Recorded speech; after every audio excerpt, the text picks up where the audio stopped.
2014 में मोदी जी के प्रधानमंत्री बनने के बाद इस पर काम शुरू हुआ और पहले फेज में 3 RRTS केंद्र सरकार के द्वारा पास की गई, जिनमें सबसे पहले थी दिल्ली मेरठ जो करीब 80 किलोमीटर है, दूसरी दिल्ली अलवर जो 180 किलोमीटर है, तीसरी दिल्ली से पानीपत जो 80 किलोमीटर है।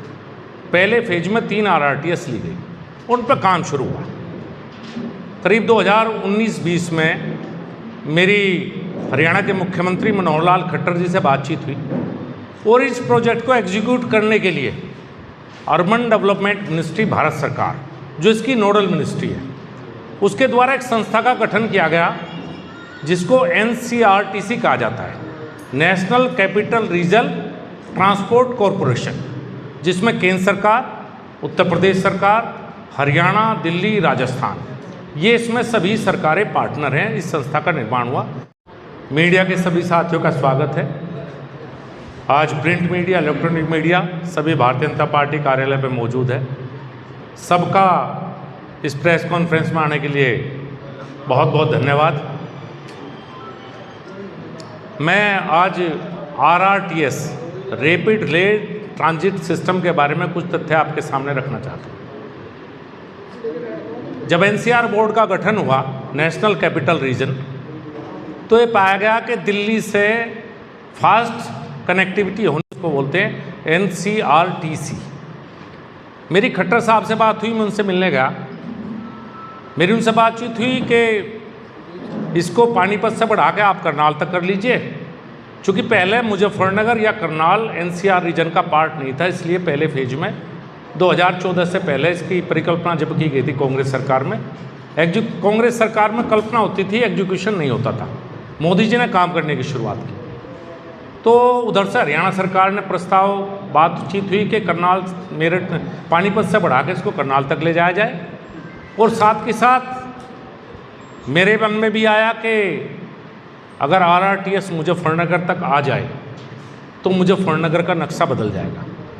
शायद आने वाली पीढ़ी के लिए इससे बड़ा उपहार कोई नहीं हो सकता अगर मुजफ्फरनगर तक ये एक्सटेंड हो जाए। पहले भी प्रेस कॉन्फ्रेंस में कहा कि 3-4 बड़े प्रोजेक्ट हैं जो पाइपलाइन में हैं, उनमें RRTS को मुजफ्फरनगर तक लाना, मुजफ्फरनगर में मेडिकल कॉलेज, एक नया नेशनल हाईवे मुजफ्फरनगर से गुजरना और मेरठ से दोराला से पानीपत रेल लाइन जो प्रक्रिया में है। और मैंने आपके माध्यम से कहा भी था कि अगर वर्तमान सांसद को कुछ डॉक्यूमेंट्स चाहिए या इनके बारे में जानकारी चाहिए तो मैं जानकारी देने के लिए तैयार हूँ और हमारा पॉजिटिव सहयोग होगा। सांसद के रूप में इस प्रोजेक्ट पे आगे काम करें, लेकिन प्रोजेक्ट पे काम करने के बजाय वो आरोप प्रत्यारोप में लग गए।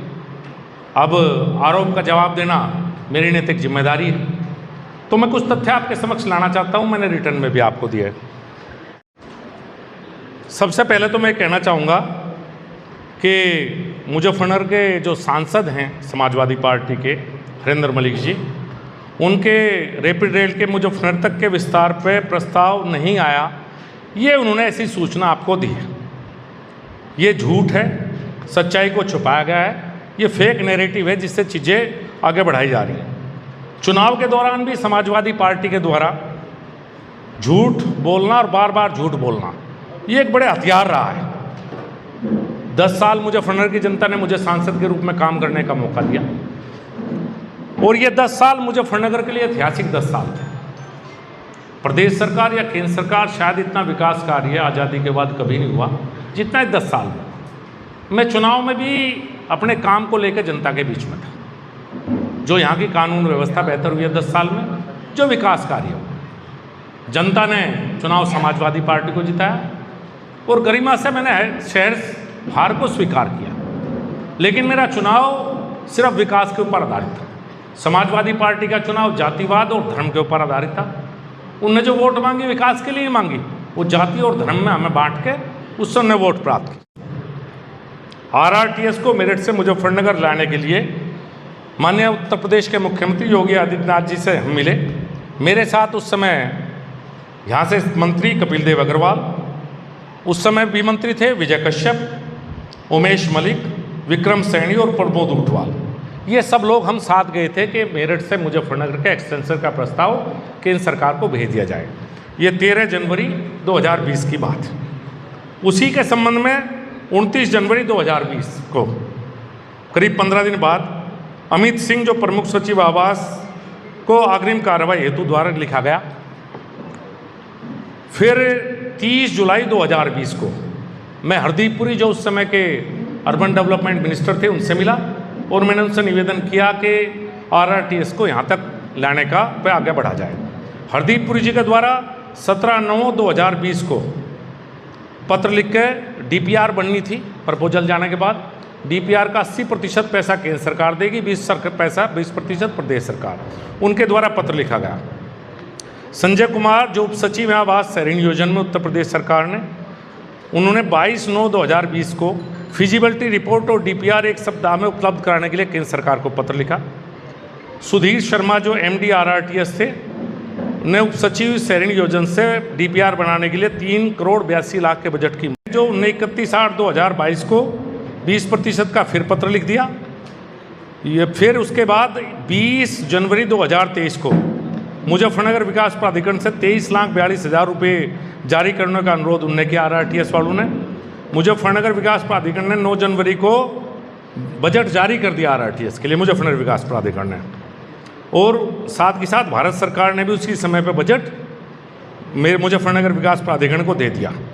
ये RRTS कुल 48 किलोमीटर लंबी है जो मेरठ से मुजफ्फरनगर का DPR बनी है। इसमें 7 रेलवे स्टेशन बनाने का प्रावधान रखा गया था। दोराड़ा, सकौती, खतौली, मंसूरपुर मेडिकल कॉलेज और मुजफ्फरनगर आवास विकास और मुजफ्फरनगर चुंगी का प्रावधान 7 रेलवे स्टेशन का किया गया।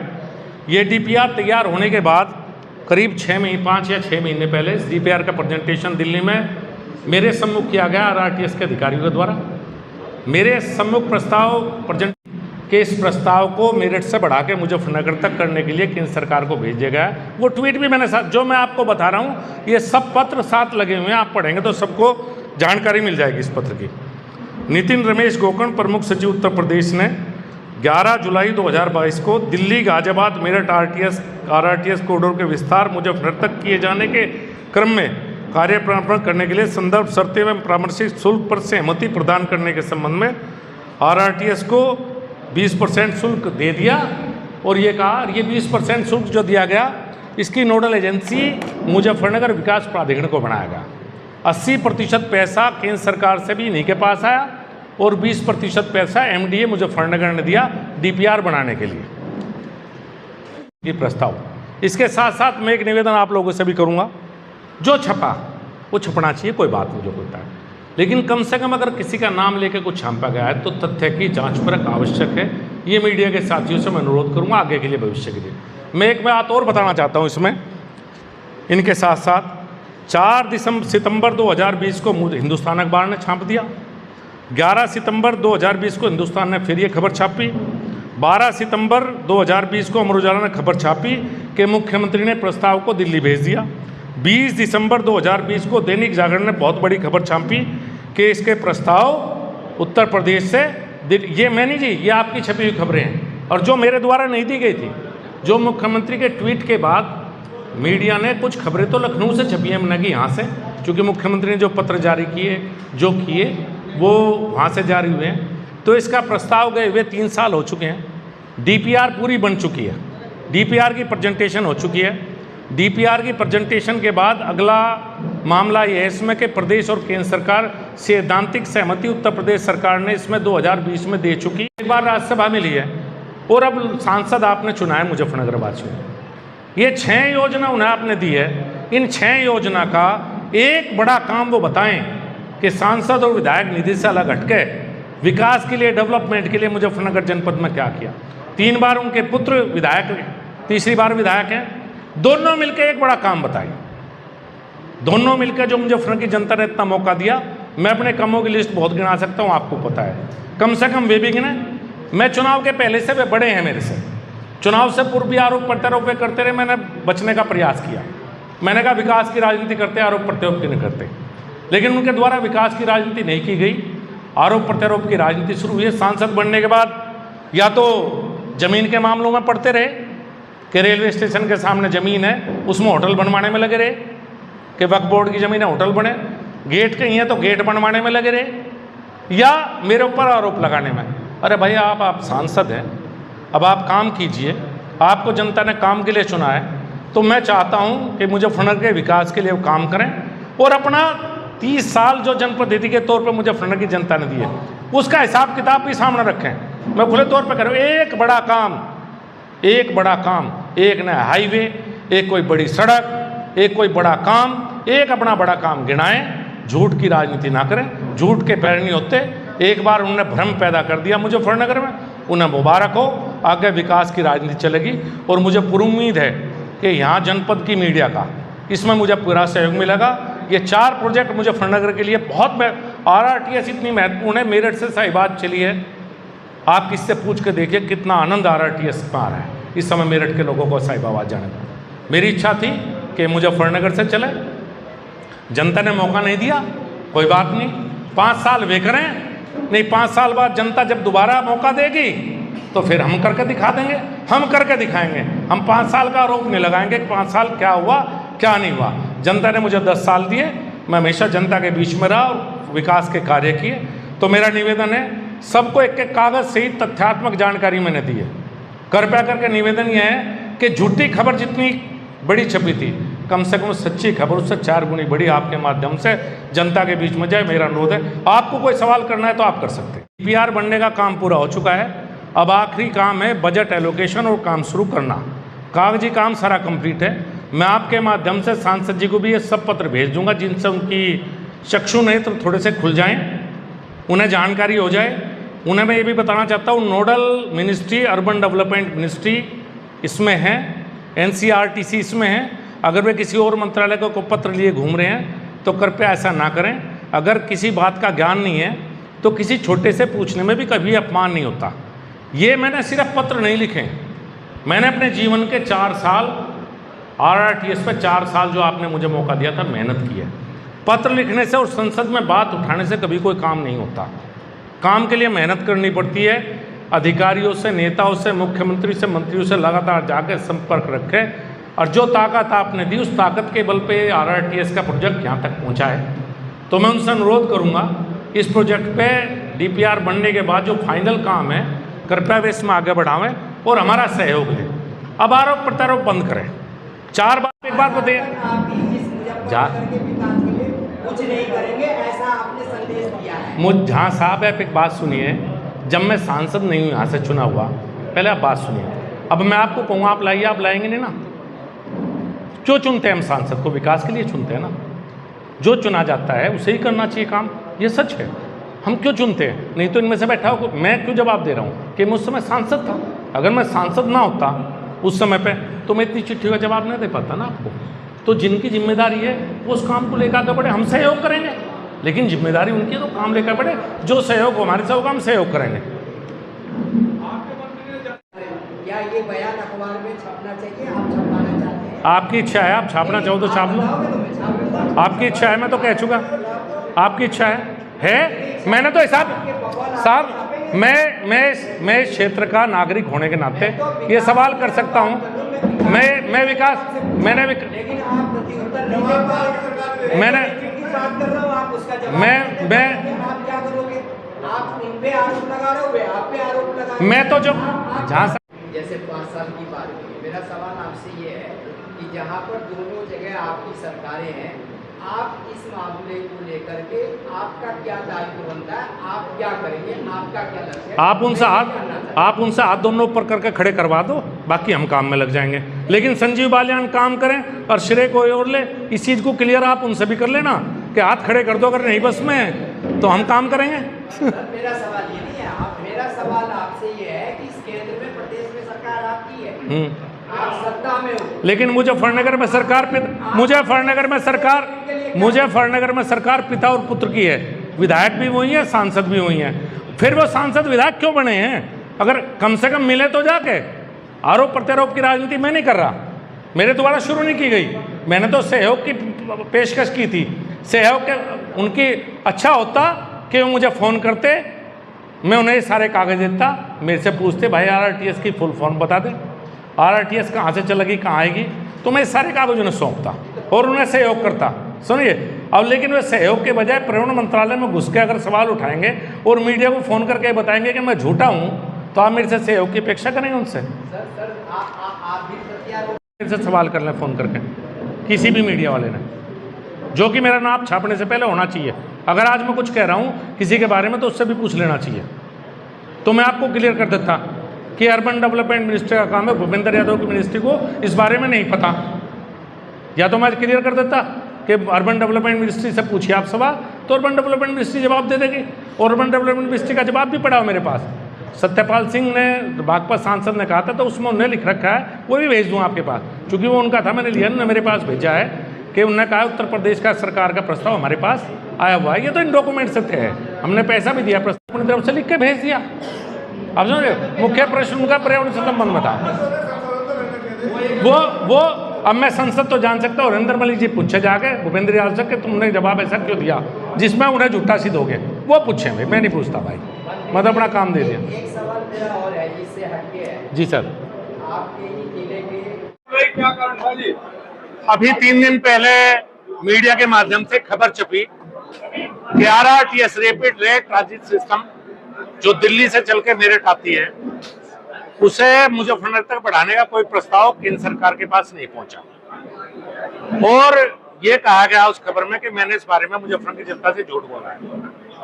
आज मैं सभी डॉक्यूमेंट्स के साथ आपके बीच में आया हूं कि जो वर्तमान सांसद है उन्हें इस बात का ज्ञान नहीं है कि इसकी nodal ministry urban development ministry है। उत्तर प्रदेश सरकार के द्वारा 2020 में इसका प्रस्ताव मुजफ्फरनगर तक बढ़ाने का मेरठ से केंद्र सरकार को भेजा जा चुका है। प्रस्ताव के बाद 80% पैसा केंद्र सरकार और 20% प्रदेश सरकार के द्वारा DPR के लिए संस्था, जिस संस्था ने DPR बनाया उसको दिया जा चुका है। DPR पूरी बन चुकी है, जिसका प्रेजेंटेशन मेरे समक्ष भी और उत्तर प्रदेश सरकार के समक्ष भी प्रेजेंटेशन हो चुका है। अब ये प्रस्ताव अप्रूवल की स्थिति में आ सकता है। प्रस्ताव पहले गया हुआ है, उनके द्वारा जो कहा गया था वो झूठ था। आज तथ्यों के साथ पिछले 3 साल के 4 साल के जितने पत्र हैं वो मेरे द्वारा मीडिया को दिए गए, जिनमें सिद्ध होता है कि प्रस्ताव बहुत पहले जा चुका। वर्तमान सांसद को इस बारे में ज्ञान नहीं था। एक कॉपी में उनके पास भी भेजना जिससे उन्हें ज्ञान हो जाए इस बात का, और आगे से वे झूठ की राजनीति, आरोप की राजनीति ना करें, विकास की राजनीति करें। मुजफ्फरनगर में जो प्रोजेक्ट पेंडिंग है, चाहे वो दौड़ा से पानीपत रेल लाइन हो, चाहे RRTS को मेरठ से मुजफ्फरनगर लाना हो, चाहे मेडिकल कॉलेज की स्थापना हो, चाहे एक नया नेशनल हाईवे है, जो प्रोजेक्ट बीच में पेंडिंग में छोड़ के हटा हूं, जनता ने उनको काम दिया है और वो विकास की राजनीति करें और उन प्रोजेक्ट में काम करें। मेरा उनसे ऐसा निवेदन है। कहते हैं कि 10 साल में आपने कुछ नहीं किया। अगर आप नेशनल हाईवे की बात करें तो कहते हैं कोई ऐसा हाईवे नहीं बना जो मुजफ्फरनगर से शुरू होकर और मुजफ्फरनगर में समाप्त हो जाए। अब यहाँ भी थोड़ा सा ज्ञान की कमी है उनमें। नेशनल हाईवे वो होता है जो एक प्रदेश से दूसरे प्रदेश को जोड़ता है। उन्हें थोड़ा पढ़ा दीजिए बात को। तो एक जिले में एक नेशनल हाईवे नहीं हो सकता। नेशनल हाईवे एक प्रदेश से दूसरे प्रदेश को जोड़ने वाली सड़क नेशनल हाईवे बन सकती है। तो अब ये जो बने हैं, अब ये हो सकता है वे विधायक रहे जब ये नेशनल हाईवे बने हुए, उनके बेटा विधायक रहा जब बनाओ, ये आपको पता है। मुझे ऐसा सवाल पूछो जो आपको ना पता। आपने कहा है कि मैंने 10 साल में जो काम किया वो मैंने पेश कर दिया, जो अब सांसद करेंगे वो हो जाए। लेकिन क्या आपकी तरफ से केंद्र या राज्य सरकार को पत्र लिखकर एक बार फिर से इस कार्य की योजना में आगे लाभ बढ़ाने की बात कही जाएगी? मेरा पूरा प्रयास रहेगा। पहले जितनी ताकत अब नहीं है, क्योंकि जनता ने जिनको चुना है वो ताकतवर होते हैं। जनता ने उन्हें काम, मेरा पूरा सहयोग रहेगा, पॉजिटिव सहयोग होगा। अगर वो अपनी नकारात्मक राजनीति छोड़ते हैं तो मेरा पूरा सहयोग रहेगा। अगर वो आरोप प्रत्यारोप की राजनीति करना चाहते हैं तो अब मैं भी तैयार हूँ। मुझे बहुत दिन हो गए सहन करते हुए। हर आरोप का जवाब उन्हें उचित उसी तरीके से दिया जाएगा।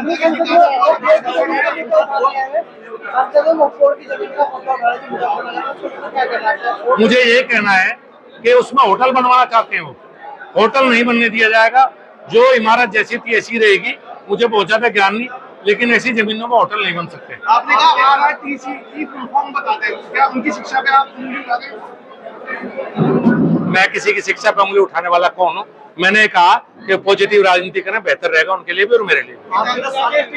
कहते हैं कुछ लोगों का विकास हुआ है, कुछ परिवारों का विकास हुआ है, मेरा मुंह मत हुआ है। वो पूरा मुंह खोलने जितने उनके मुंह में है, पूरा मुंह खोलने के लिए स्वतंत्र है।